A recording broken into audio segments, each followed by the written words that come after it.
ഏവർക്കും അഡ്വോക്ക് ലേണിംഗിലേക്ക് സ്വാഗതം. നമ്മൾ ഇന്ന് ലിസ്റ്റുകളെ കുറിച്ചാണ് പഠിക്കുന്നത്. എൻ്റെ പേര് അശ്വിൻ. നമുക്ക് ക്ലാസ്സിലേക്ക് കിടക്കാം.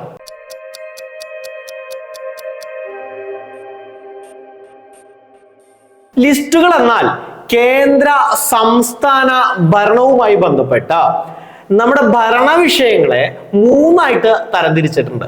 അതാണ് ലിസ്റ്റുകളിൽ വരുന്നത്. ലിസ്റ്റ് 1, ലിസ്റ്റ് 2, ലിസ്റ്റ് 3 എന്ന് പറഞ്ഞ് 3 ലിസ്റ്റുകളായിട്ട് തിരിച്ചിട്ടുണ്ട്.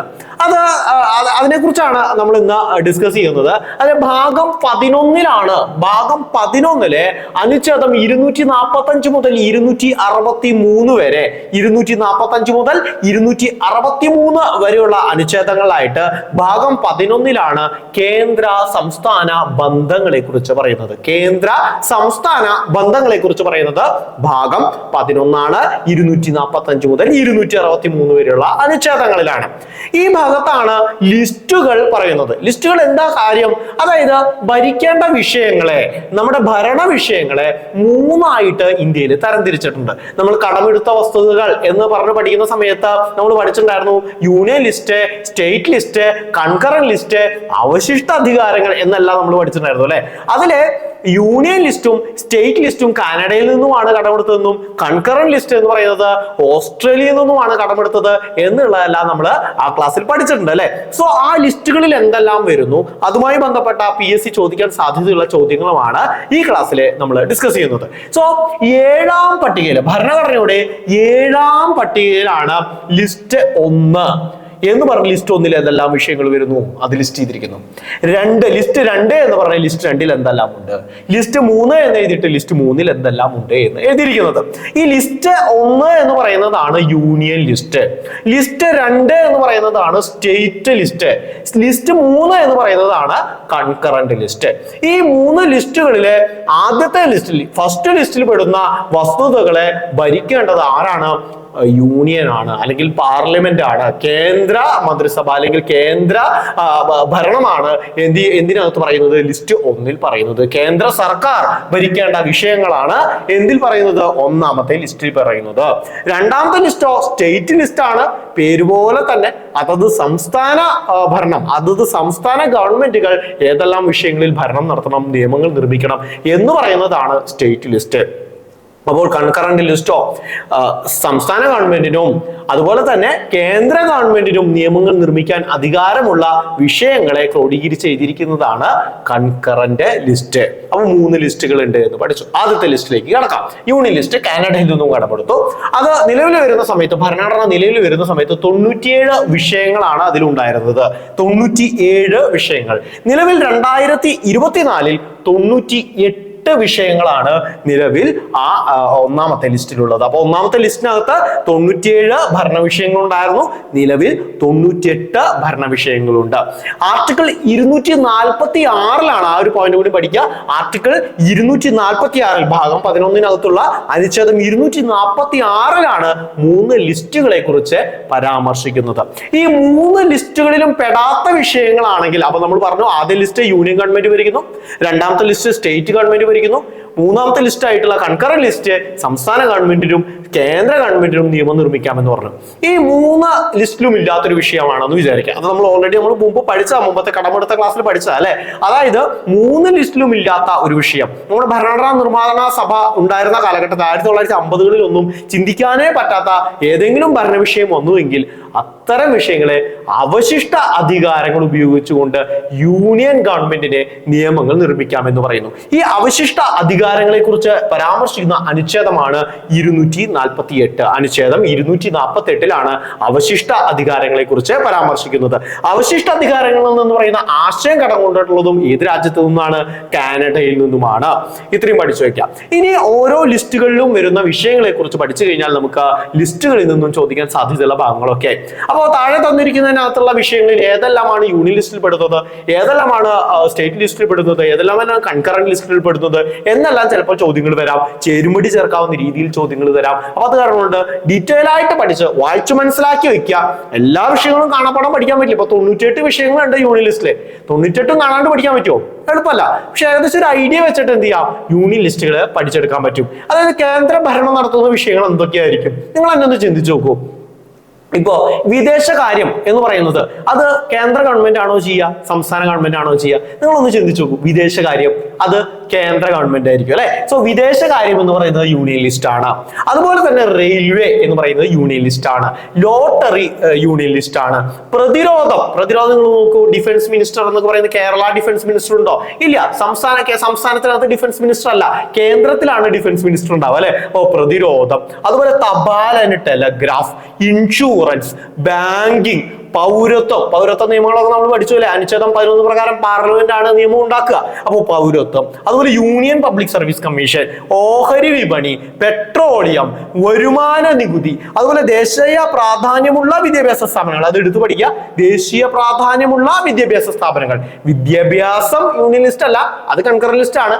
വിദ്യാഭ്യാസ സ്ഥാപനങ്ങളിൽ തന്നെ ദേശീയ പ്രാധാന്യമുള്ള വിദ്യാഭ്യാസ സ്ഥാപനങ്ങൾ, നാഷണൽ യൂണിവേഴ്സിറ്റികൾ പോലെയുള്ള കാര്യങ്ങൾ എവിടെ വരും? യൂണിയൻ ലിസ്റ്റിൽ വരും. അതുപോലെ പാർലമെന്റ് സംസ്ഥാന നിയമനിർമ്മാണ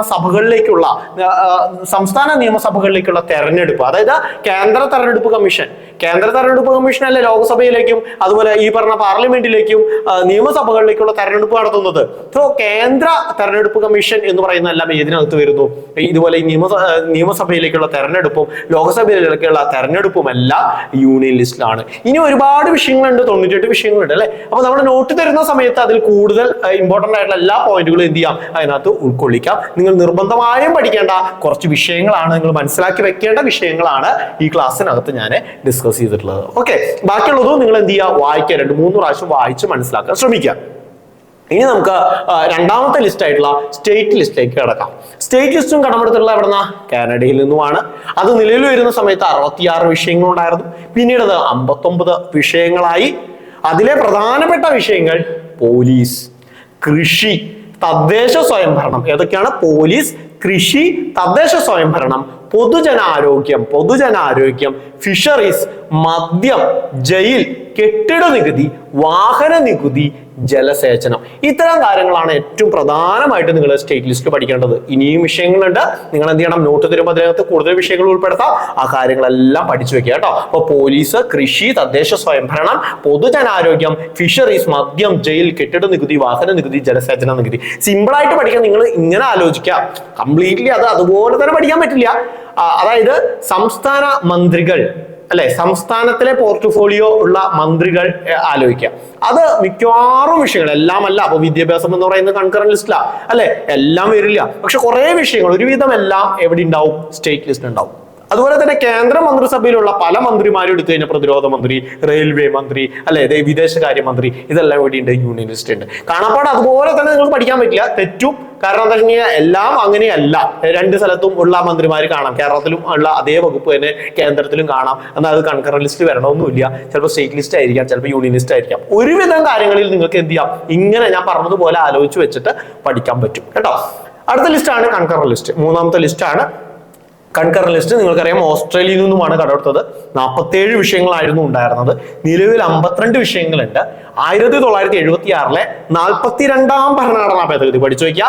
42ാം ഭരണഘടനാ ഭേദഗതി പ്രകാരം 5 വിഷയങ്ങളെ സ്റ്റേറ്റ് ലിസ്റ്റിൽ നിന്നും കൺകറന്റ് ലിസ്റ്റിലേക്ക് മാറ്റി. 47 വിഷയങ്ങളായിരുന്നു ഉണ്ടായിരുന്നത്. നിലവിൽ 52 വിഷയങ്ങളുണ്ട്. അതെങ്ങനെയാ വന്നത്? 42ാം ഭരണഘടനാ ഭേദഗതി 1976 42ാം ഭരണഘടനാ ഭേദഗതി പ്രകാരം നിങ്ങൾക്കറിയാം 76 ഭരണഘടനാ ഭേദഗതി നിലവിൽ വന്നത് 77 നിങ്ങൾക്കറിയാം, നമ്മൾ മുമ്പ് ഡിസ്കസ് ചെയ്തിട്ടുള്ളതാ അല്ലെ. സോ 42ാം ഭരണഘടനാ ഭേദഗതി 1976 അത് നിലവിൽ വന്നത് 77. അപ്പൊ 1977 എന്ത് ചെയ്യുന്നു? 5 വിഷയങ്ങൾ സ്റ്റേറ്റ് ലിസ്റ്റിൽ നിന്നും കൺകറന്റ് ലിസ്റ്റിലേക്ക് മാറ്റി.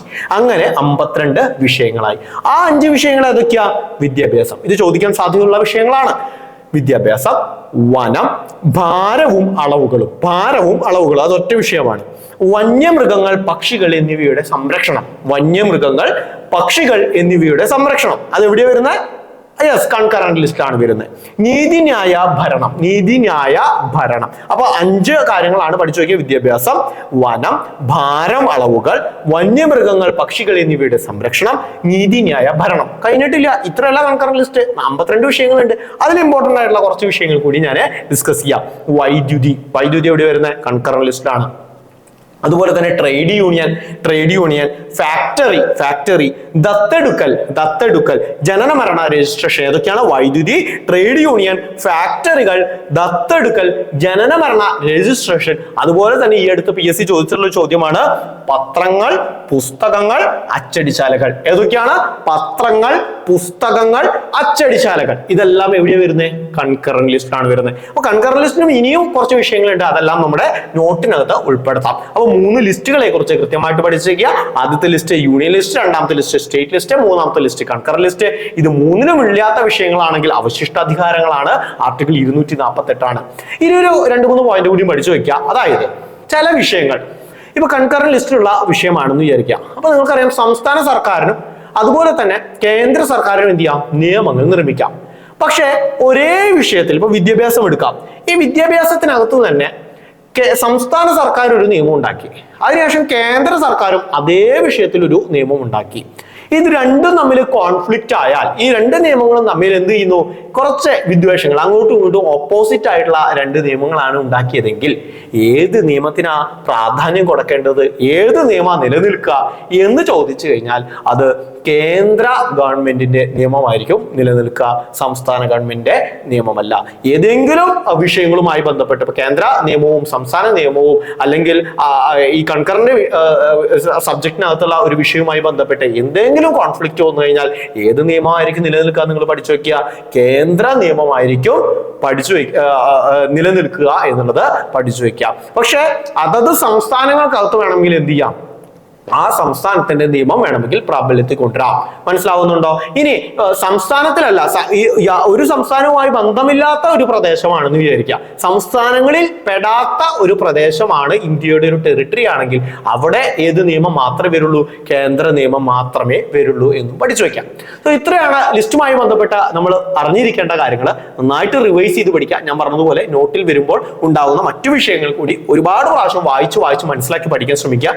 സോ നമുക്ക് അടുത്ത ക്ലാസ്സിൽ വീണ്ടും കാണാം. Thank you.